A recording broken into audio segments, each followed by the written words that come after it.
May I remind everyone that the fuse on this panel does not represent the French government.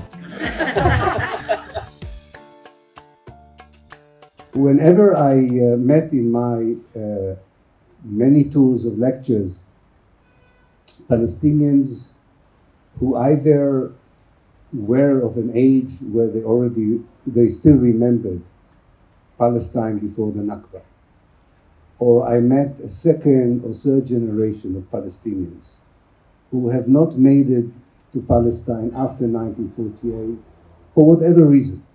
And there are so many reasons why so many Palestinians have not been able to see Palestine, even if they are Palestinians. I always feel that I have two messages to convey to them. One is the message of the historian, telling them, if they don't know, or adding to already what they know, the story of Palestine before 1948, which is such an important thing to do, because the Israeli propaganda still continues to deliver the myths of a Palestine that was empty, of a society that was easily uprooted, that not much had been destroyed here in 1948, and therefore the whole Palestinian narrative of catastrophe is exaggerated and overdone. And with all the knowledge that we have as historians, with all the rich material that we have, despite the fact that a fragmented, exiled, destroyed people like the Palestinians cannot have a proper archive, cannot have a proper historiographical project, there's still so much you can use in order to reconstruct the pre-Nakba Palestine. And you are sharing with them, as I say, some of them know it by themselves, but you're sharing the landscape, the ecology, the rich water supplies in every village. I don't know how many of you know, but in 1935, many of the Palestinian villages moved to growing fruit trees. Mm-hmm.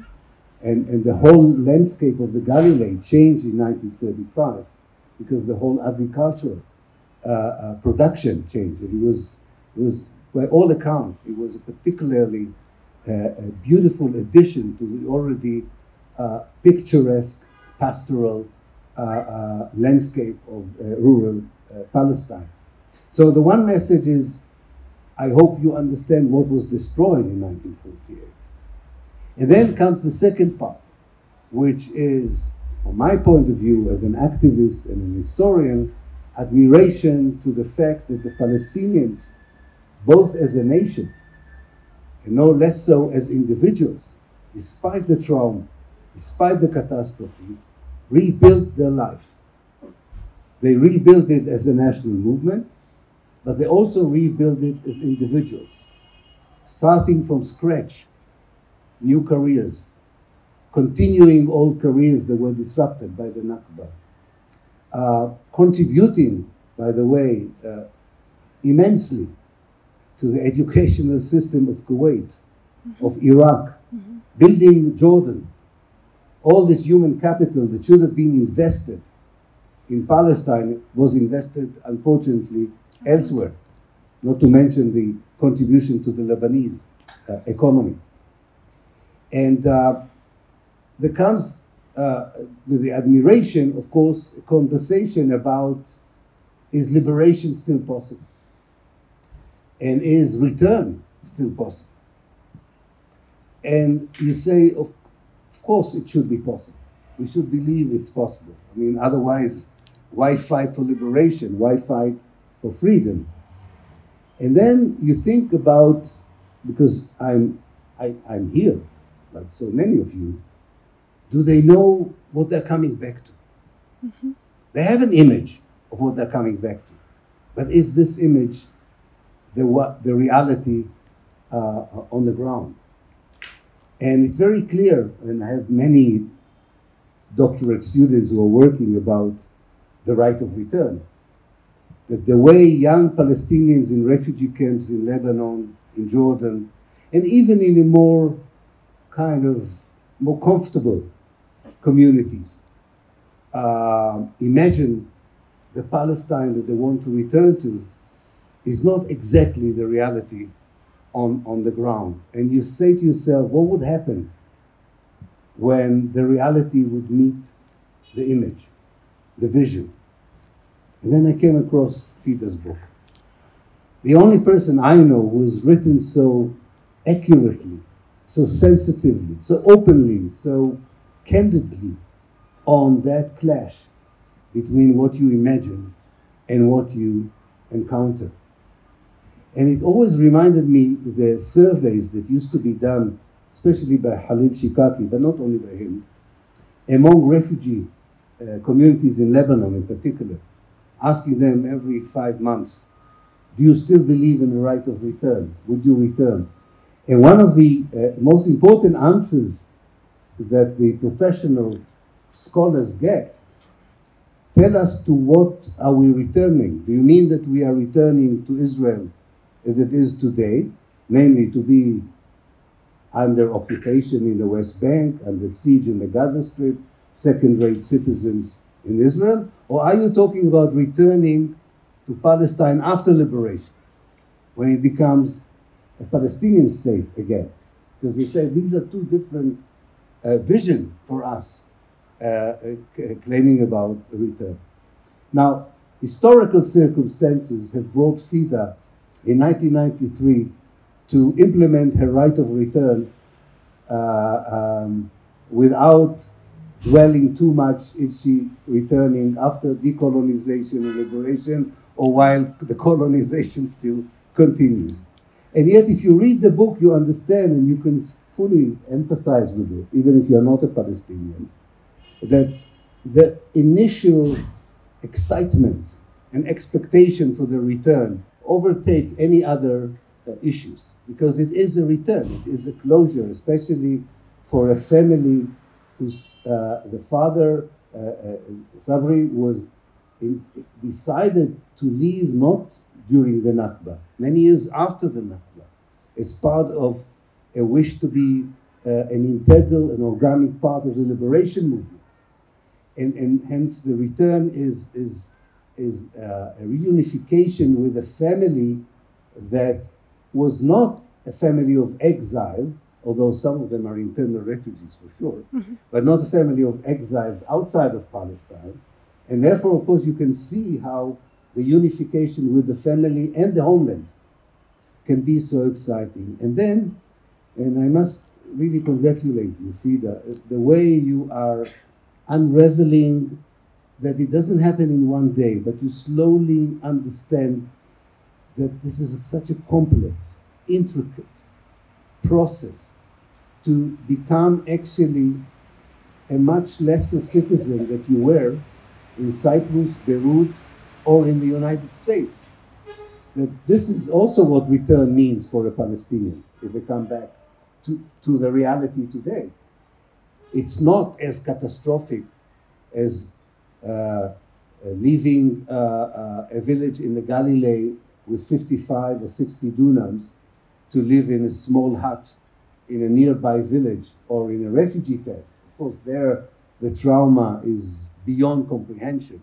But also the trauma of living after building your life after 40 years, becoming part of an assertive liberation movement, experiencing life as an equal citizen, maybe a refugee, but still, with the societies that, as Fida writes, that even in Cyprus, you don't see weapons everywhere. A society, you come to this militarized, racist, apartheid state of Israel, and you cannot say, well, all what matters is that I'm implementing my return. No, you can't. The two have to be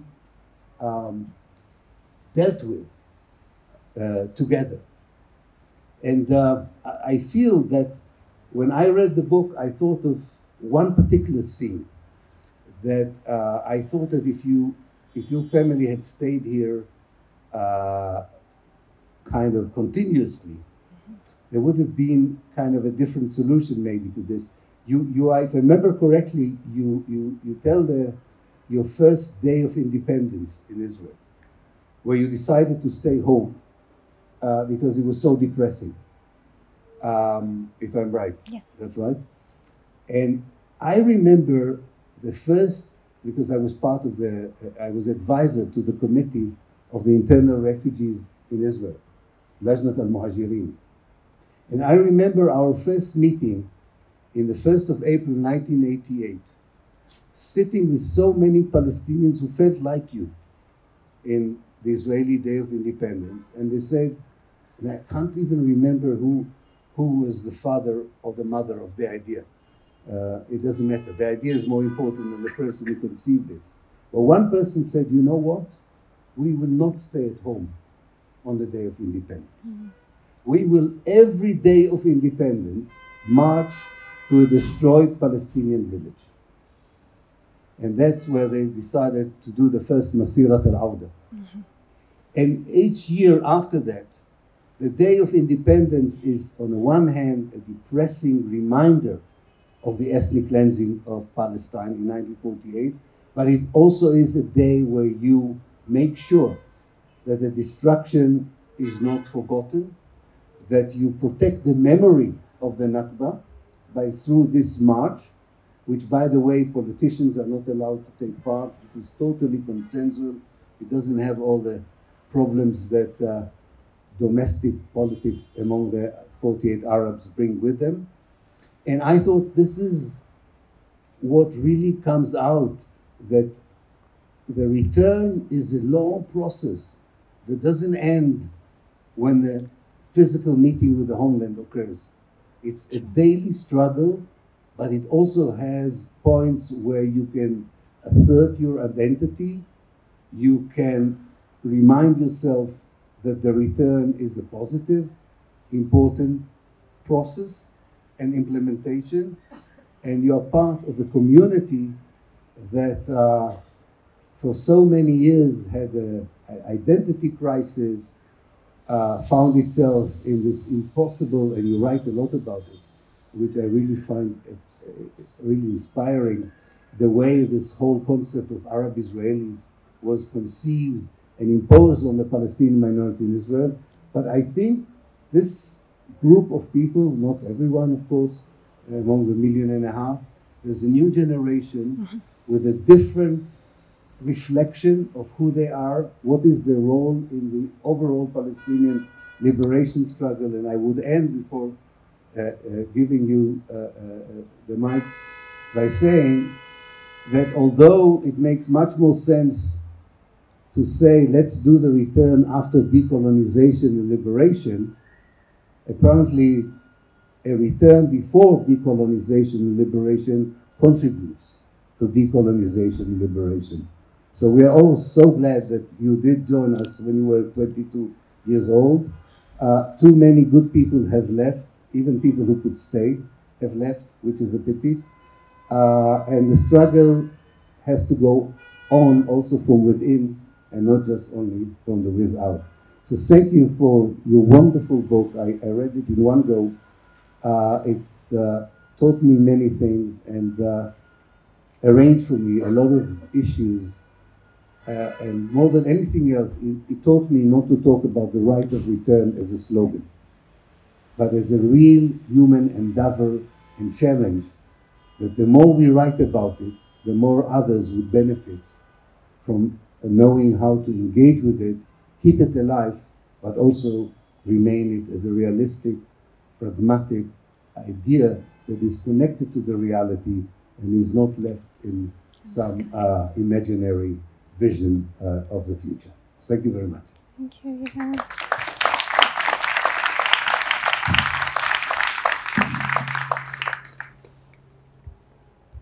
Good evening, everyone. Thank you so much for coming, for joining us tonight. I'd like to to explain a little bit about the book and also touch on a few points that Ilan made. My story, as I always tell it, cannot really be told without telling the story of my father, Sabri Jiryis. My father was born in Fassuta. It's a village on the Lebanese border, very close to the Lebanese border.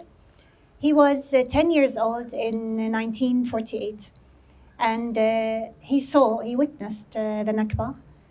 He saw people from neighboring Tarshiha, a village near us, fleeing northwards into Lebanon, and they passed by Fassuta. He saw a group of them at his grandfather's house, and he says this image stayed in his mind because his grandfather had brought a large number of people to his house, and his grandmother was making them sandwiches. And my father, a 10-year-old child at the time, didn't understand who these people were. Our village was, very small. He knew everyone in it, and he asked his grandfather, but didn't really get a proper answer. All that he got was, they're fleeing, they're leaving. The same week, he happened to go to Deir el-Asi, which is another village adjacent to Fassuta. The village was completely empty. The people of Deir el-Asi were completely ethnically cleansed during the Nakba. And he said to me, he was riding his father's donkey at the time, and he said to me, I rode through this village, and it was empty. There was no movement at all. The windows were, creaking literally in the breeze. It was in the autumn. And he said, I couldn't fathom it. I mean, these people, they had lands close to Fassuta. They used to, they had good relations, friendly relations with Fassuta. And they used to be in our village as well. And he said, I didn't understand as a child. I just didn't understand. And he said, he grew up under military rule. So very quickly, everything, the landscape around them changed. He grew up under military rule. He was one of the lucky children who managed to continue his education to high school. He went to the Terra Santa in Nazareth.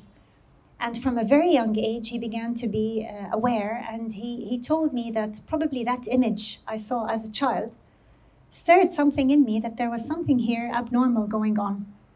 And very quickly in Nazareth, he began to understand more. He stayed at a boarding school, but he asked his day friends to bring him newspapers. And all that generation, I think, grew up too quickly. From there, he continued to the Hebrew University to study law, and there he joined Al-Ard, which was the first Palestinian movement in Israel.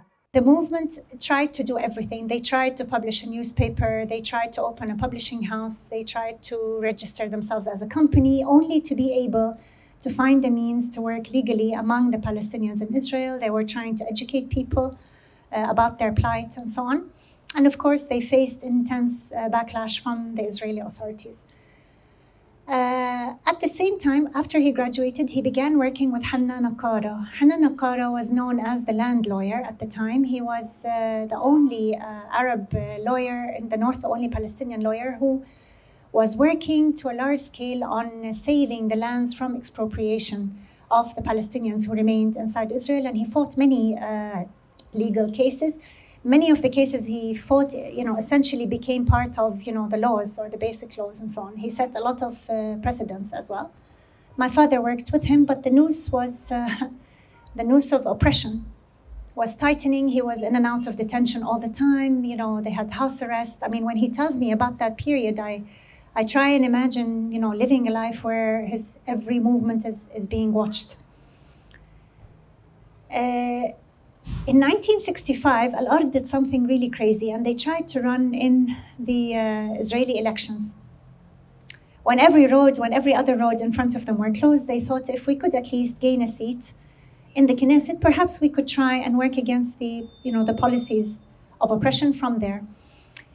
The four leaders, including my father, were all expelled internally on the eve of the elections to places that had been ethnically cleansed so that they could not communicate with each other. My father was expelled to Safed for 3 months. And there he had to report to the police 3 times during the day. During the night, he was not allowed out. And he said it was, very boring, very stifling. There was nothing much to do. He chanced upon a small bookshop. And in it, he found the works of the founding Zionist fathers. He negotiated with the shop owner to sell him the whole lot. He spent the 3 months in Safed reading about Zionism, and he told me, I really wanted to understand these people. Where had they come from? This colonization that had taken over my country. And of course, in the meantime, he was a Nasserite also. There was a lot of nationalistic sentiment among that generation, his friends and so on. In 1967, after the Naksa, he more or less abandoned any hope of political work inside Israel because he understood that it wasn't getting anywhere. There was no option really for the Palestinians, and he joined Fatah at the time secretly. And shortly afterwards, in 1970, he chose voluntary exile to Lebanon, where I was born and my brother was born. A few years later, he became the director of the Palestine Research Center of the PLO in Lebanon. We stayed in Lebanon. I grew up there as a young child. And in 1982, during the Israeli invasion, the Israeli army also, at the same days that Sabra and Shatila was going on, they came to the research center and they seized all its contents. It was one of the biggest and most thriving educational and research institutions, Palestinian institutions in the Arab world at the time. They seized all of its contents, 5 trucks. They worked every day for 4 or 5 days, and trucks laden with the center's archives and its library and so on made their way back to Israel. In 1983, a few months later, in February, the center was really one of the last remaining Palestinian institutions to remain in Lebanon. And in 1983, a car bomb was planted outside the center by Israeli allies. And it took the lives of several of the center's employees, and including my mother. I lost my mother. I was not yet 10, almost 10 years old, and my brother was 5. In June, just a few months later, we left Lebanon. We were really among the last Palestinians to leave. It was a very dark chapter of our history. No Arab country would accept the research center to go there and be reopened there. We eventually found ourselves in Cyprus. And I grew up in Cyprus, and I grew up in Cyprus. My father reopened the research center there. He was also a close advisor of Yasser Arafat on Israeli affairs. The research center was reopened, but on a smaller scale. And for me, that was it. Palestine was always this dream. It was always something that we spoke about, always something that was around us at home. In my father's work, in the journals, in the books everywhere, in his writing that he did. My mother had also worked with him in Beirut in the research center. So a lot of my images as a child are of both of them, writing and reading, and books were everywhere in the house. This was the image in my mind. And suddenly, for me at least, out of nowhere, I finished university and I was working in Cyprus, and suddenly out of nowhere, the Oslo Accords were signed. And I remember watching the awards signing, the Accords signing ceremony on the TV with, I was in Cyprus at the time, and I turned around to my dad and I said, "What does this mean? Can we go back home?" And he said, "Yes, eventually yes." And I remember he smiled. There was a huge smile. He later told me, and I don't know how he knew, but he said, "Ever since I left in 1970, and even though all the odds were against us, I believed that one day I would go back." And in 1994, we did come back. We came back for a visit. And as Ilan said, I was completely unprepared for what it meant to come to Israel. And during that first short visit, we were on cloud 9. We went to Fasuta, our village. The family received us with a tide of love. They couldn't believe we were back among them. And the question immediately began, when are you coming back? Coming back for good? And a few months later, in June 95, we relocated. And here began my intense shock. Growing up as a Palestinian and having lost my mother to this conflict, and having grown up all my life, and the visions of Lebanon, the civil war we endured there, and so on, I suddenly, literally in 24 hours, you can say, found myself an Israeli citizen, having to learn Hebrew and then go to work, look for work in Israeli companies and start integrating with Israelis. To me, the whole thing was beyond anything that I could really comprehend or deal with.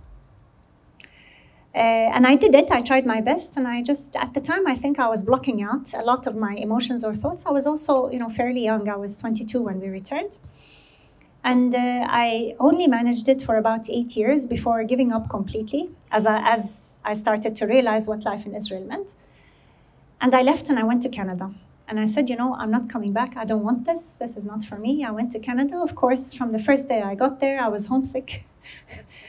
And, you know, and I think I spent about 6 years in Canada, and then I came back. I came back also because for a family reason, my stepmother was very ill at the time. But also, when I came back, I knew that I could not come back to be in Israel, because the reality I felt as a second or third or 10th, I don't know, class citizen it was suffocating me. And then I made the decision to come back to Ramallah. We had friends here, friends of my father, and they told me, come, you'll find a job, you can integrate here, you can be close enough to your family. So I came back again, you know, sometimes I'm struck, if you like, by my own naivety, if we can call it that, along the process, because the first time I came to Israel, I had no idea what I was coming to. And then the second time when I came to Ramallah, you know, I was so happy. Here's the Palestinian flag, and people are speaking Arabic, and this is Palestine, and so on. And again, very quickly, in both cases, within a few months, it was like I started to get slaps. Like people were slapping me on the face, because I began to uncover the reality again, as I had uncovered the reality in Israel. This whole story, the story of our return, was, I will add this, it was only through some fluke of fate. Because, I mean, after the entire Oslo Accords, I found out less than 10 people were actually able to return to their towns or villages inside Israel. And it was only through a very small stipulation of the Accords that allowed a certain number of people who had worked with the PLO but had not been refugees. In other words, like my father, they had held Israeli ID before leaving. On a case-by-case basis, their files were looked at, and they were given a one-time entry permit to Israel, and he could then reclaim his ID and passport once he got back here. In fact, he told me a funny story. His ID that he had taken with him, the Israeli ID, he said this ID had survived 24 years, which was the period of his exile, and had survived a war in Lebanon and multiple displacements and so on. You can imagine the kind of state this card was in. So when he got here, you know, he said, you know, the first week I was here, he went to the Interior Ministry in Akko, in Acre, to renew it. And he said to me, the clerk took it and looked at it and looked at him and said, you know, what is this? And he said, well, it's my ID. And she said, I know it's your, what is this, you know, why is its condition? He said, well, I was away for a long time and I didn't renew it. She said, I can see that, you know. But it was interesting because he said to me, then it clicked that actually they are different instruments. I mean, he said, in my mind, she should have clicked on her computer and immediately figured it out. She didn't. To her, I was a citizen who had obviously done terrible things to his ID card. And, you know, but my father's return, even though he had grown up here and so on, I feel it was equally also shocking on so many levels. It also took him a long time to adjust to being back here and to the new reality. I used to be, how should I say, very upset at our reality as Palestinians in Israel until, again, with the passing of time, you really begin to understand this box that people are in and the way they have to struggle to survive also in their own way. It's a different way from that in the West Bank, but they also struggle every day in a system that really, I mean, I will say this, and it's something I've thought of many times over the years. It is incredible how much energy this state puts into oppressing a certain group of people. It is incredible how many ways this oppression and how many manifestations it takes. It's really incredible. Sometimes I think, you know, how much does it take to really find every single facet of a person's life and bother them in it? And when I came, of course, to the West Bank, the picture was multiplied 10 times, 20 times. You know, here I began to live the reality of, you know, checkpoints and martyrs and invasions and so on, and the constant sense of fear and insecurity. So again, a stranger in my own land.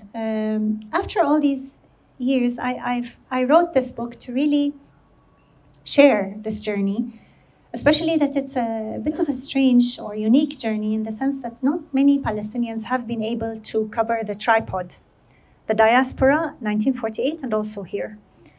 And to me, that tripod more or less represents the different Palestinian experiences in the different places we were flung to or we stayed in after the Nakba. And the book also raised the question that Ilan spoke about. Yes, and this question that has always been at the forefront of my mind. What does the return mean today? If the right of return is exercised tomorrow morning by X thousand or X million Palestinians to the setup that is here today, what will their experience be? And I believe in this book, I tried to portray at least my experience, what I saw. And I think, you know, I wrote this book really for other reasons as well. I wrote it for all those people that don't have the chance to come to Palestine, that would so much like to make this journey but are unable to. I wrote it for the memory of my late mother who worked for the struggle and sacrificed her life for it.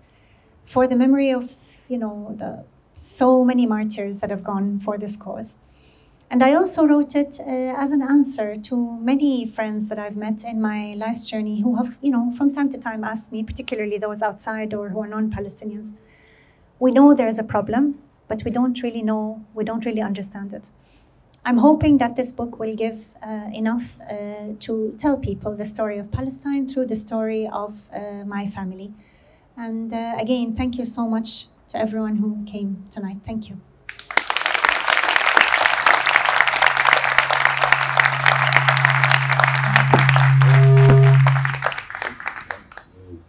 Quite dramatic.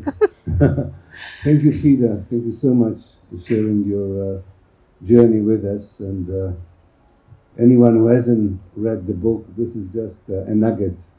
This is just the tip of a very rich story. Every emotion that you kind of encountered is so well articulated, and I think it makes a wonderful reading and very painful one. Given that this is a very personal kind of journey, and you have therefore a conclusion which is personal, but you believe, of course, has implication for a wider group of people. I don't know if you already had the chance after publishing the book, but even if you hadn't had the chance, so I'm imagining an event where you will speak in a refugee camp in Lebanon, after people have read your book, and you know the younger generation of refugees would ask you, so what are you telling us? Should we continue to believe in the right of return? Is this a political statement that tells us reconsider it? Does it mean that if we are more practical, we should kind of leave it at a backfire? How do you feel that this book is read, not just by audience like here today, or Western audiences, but probably with the most important stakeholders, the refugees themselves, and particularly the refugees in the camps? Mm-hmm. Thank you, Ilan. Yes, I think one of my key points in writing the book actually was to portray the shock that I felt, and to understand the reality here in more nuance, to understand it properly. And whether it's for the refugees or for even other Palestinians who live, you know, in more perhaps comfortable conditions abroad, my aim through this was to dispel this, let's say, romantic notion that we all hold about, you know, the right of return, and if it's all just fixed politically and they can get on a plane and come tomorrow and then everything will be okay. I got on a plane and I came 26, 27 years ago, and my life has been a struggle ever since. Now, the reason I wrote this book, and this was something I debated with at the time with several friends as I was working on it. Far from discouraging the right of return, I wanted, I think, to do two things. First of all, to understand, to introduce a nuanced understanding of the real situation today, both in the 1948 areas and also in the West Bank. And also to underline a particularly important segment of the Palestinian society that I feel has been somewhat marginalized in terms of literature or, let's say, public knowledge about it, which is the Palestinians in Israel. Very little has been written, especially in English, about the Palestinians who remained in Israel after the Nakba. They were pretty much left to fend for themselves and their own devices. They found themselves, as I said, under a very cruel apparatus of military rule, and from then they continued to struggle. I believe about half of them at the time, if I'm correct, were internally displaced. So again, they were people who couldn't go back to their villages and so on.